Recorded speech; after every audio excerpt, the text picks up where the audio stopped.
How's it going, everybody? Button here, and today I want to be talking about a infamous tank in WoT Blitz. It is the WZ-113G FT. This thing used to terrorize the matchmaking because it was fast, had a crazy gun, and had a lot of armor, and it had reactive.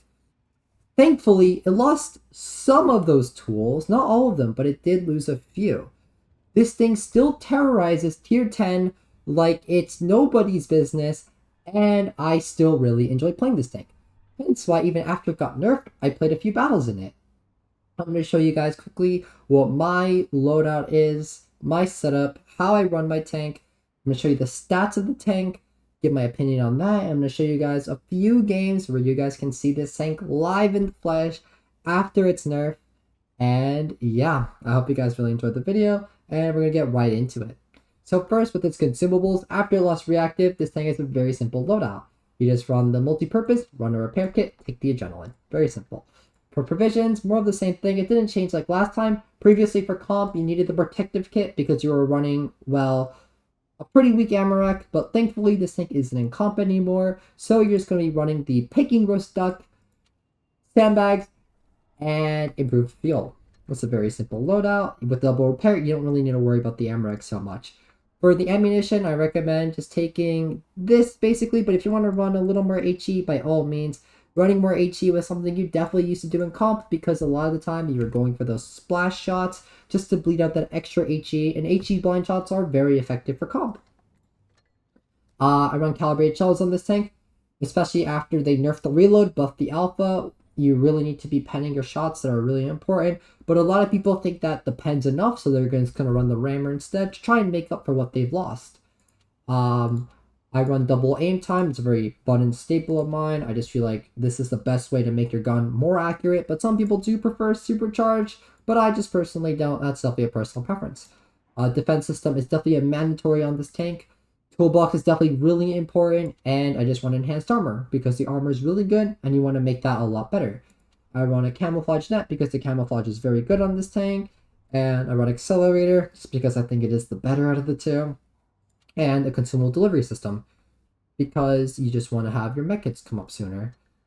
And now I want to show you the stats. When this thing was at its strongest, I played 100 battles in the tank, and I did pretty okay in it. This is like top 150 on the NA server, but some would say that's very good, some would say I did pretty bad. But overall, the armor is very good. You could see it, 247 hull. If you angle it up, it becomes like 300 and no one can pen it. I have to say the concealment, as we discussed earlier, is very good. The hit points, especially because this tank gets sandbags, is very good. 650 alpha is really, really good, but the DPM I'm not too much of a fan of. Grills are running around, rammer grills are running around with 3600. I think Foch is at 3k right now, and this is sitting at 2700, so definitely not a fan of the tank. Another thing I'm not a fan of is the lack of flexibility. You need to be careful. This thing does not get to its spots quickly, and when it gets to its spots, you could barely move your gun left and right. 24 degrees is not a lot. For reference, the XM66F gets 90 degrees, and it has 6 degrees of gun depression, which honestly means that you're going to be playing it oftentimes on flat ground. At least the terrain crossing on solid ground and on the ground, like say like your dunes, it's pretty decent. But once you're in the water, be careful because this thing will get COD'd by everything. So definitely watch out if you're on a map like Canyon. Generally speaking, for the box, a lot of its good maps are a lot of the standard TD maps, but generally this tank is pretty flexible, so it's good everywhere. I'm going to show you 3 replays in the tank where I do pretty well in it. And first one is this Himmelsdorf game, where I'm going to be honest, it's a very different replay to my normal ones. I'm just going to go med side. I'm going to go to my very standard position on this map, where I'm just going to make use of the spot.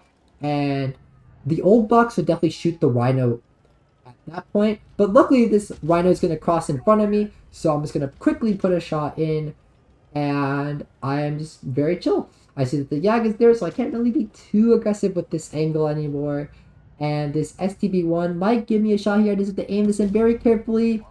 I'm not a fan of the fact that I scoped out to hit that, but thankfully I hit it anyways. Now you see this 121B here. He's being very aggressive. And it looks like this is a standard outside fight, very slow. And I see this flanking 50B and this grill is pushing. I don't really know what is going on. I'm going to put a nice little quick HE. I'm trying to get the gun block, but unfortunately he's going to be shooting my turret. I don't think I can get the gun block on this. Unfortunately, I am not able to. So I'm just going to try and move it, but I'm getting HE'd. And this is a very interesting game. So I'm going to try shooting where the engine is. And I do get a Maxwell HE there, which is really huge. I'm going to try running away, but unfortunately, I am going to get pushed by this 121B, and I am dead.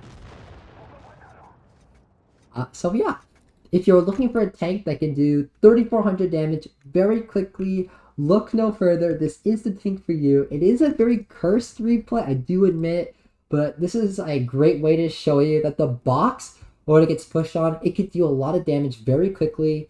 As you saw, I just did 3400 with basically in no time whatsoever.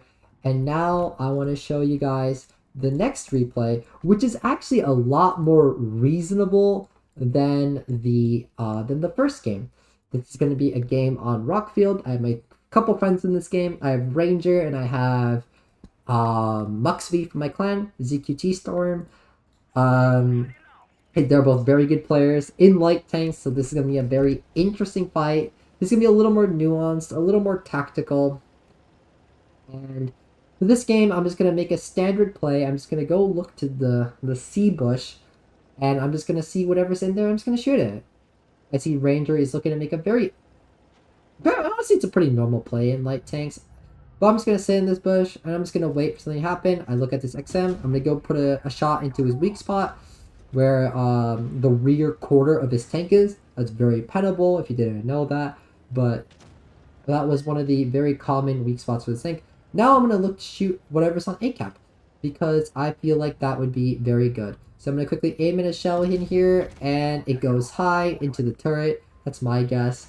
Unfortunately, that does make it a little harder for Muxby, because I know it's kind of relying on me to hit my shots, and I'm just going to put a quick shell into this box, rolling 640, that's the old box alpha, and I do think the heavies and Ranger are going to start pushing through A. I'm going to look to a shot on Ranger here.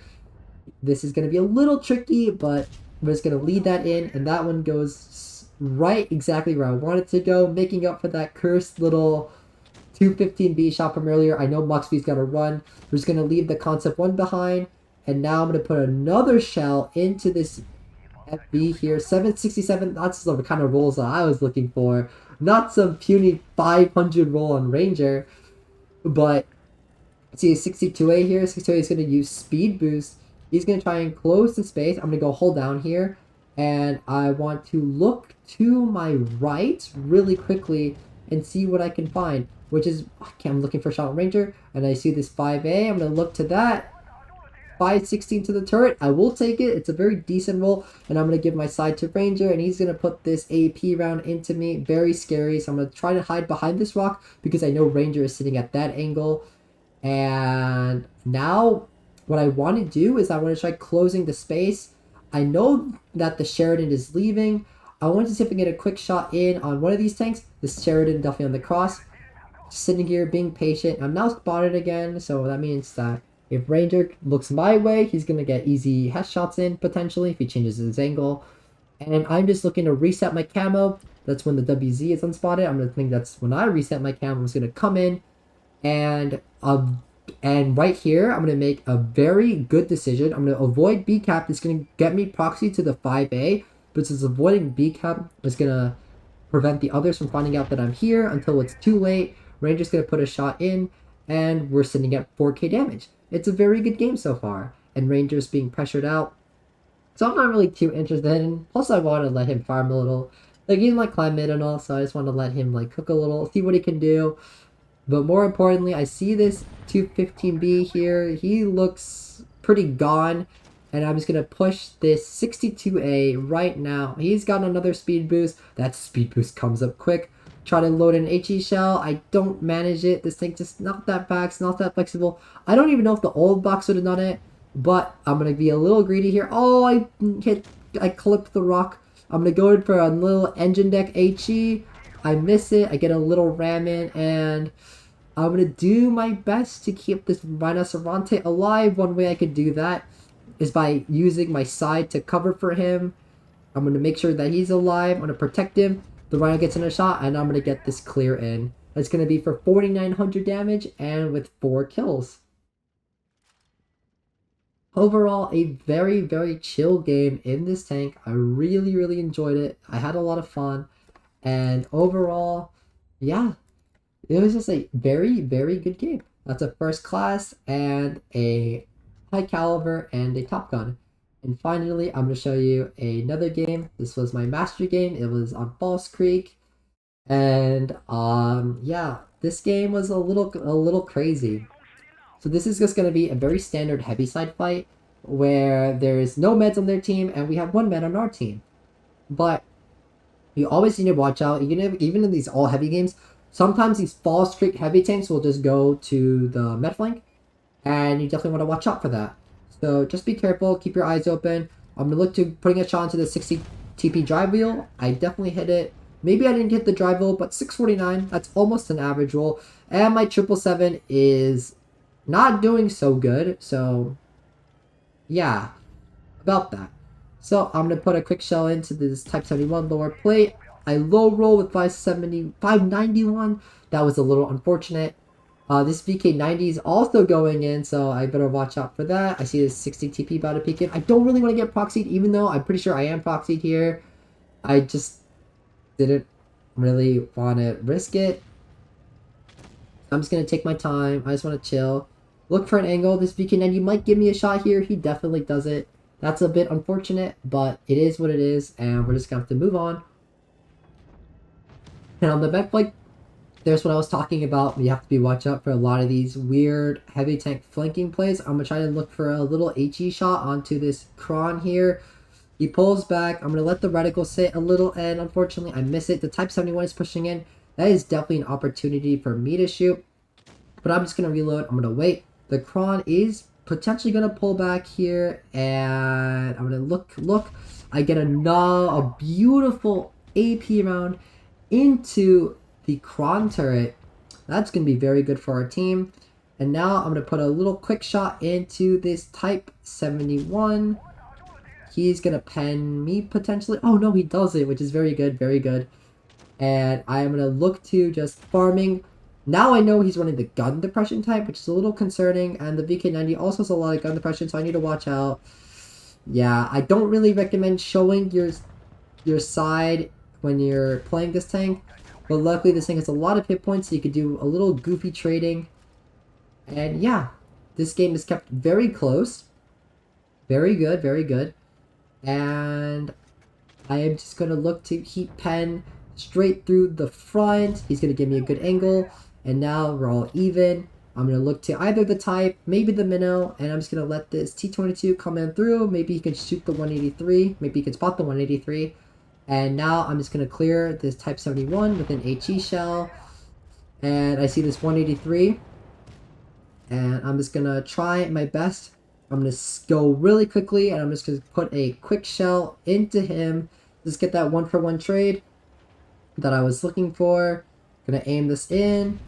628, that's a decent roll. He puts a 1,000 shell into me, and the T-22 is going to be able to pick him up. And unfortunately, I'm getting kind of blocked by him, but it's kind of whatever. I missed the HE shell. These Kron HE shells have been kind of unfortunate, but the T-22 is going to finish him off. And with 4,300 and with 2 kills, I was a little surprised that this was the mastery. But anyways, I had a lot of fun playing this tank. It was very enjoyable. I had a lot of great games in the tank. A lot of 6Ks, a lot of 5Ks. So I was a little shocked that I got my mastery on a 4K. Anyway, shout out to my friend Govas Amimamli, who was in this game. He did a good job, given the unfortunate circumstances that surrounded him. Shout out to my team overall for helping me get this mastery. I hope you guys really enjoyed this video. Hope you guys have a great day. Have a great night. Hope you guys enjoyed the video, and see ya. Thanks for watching.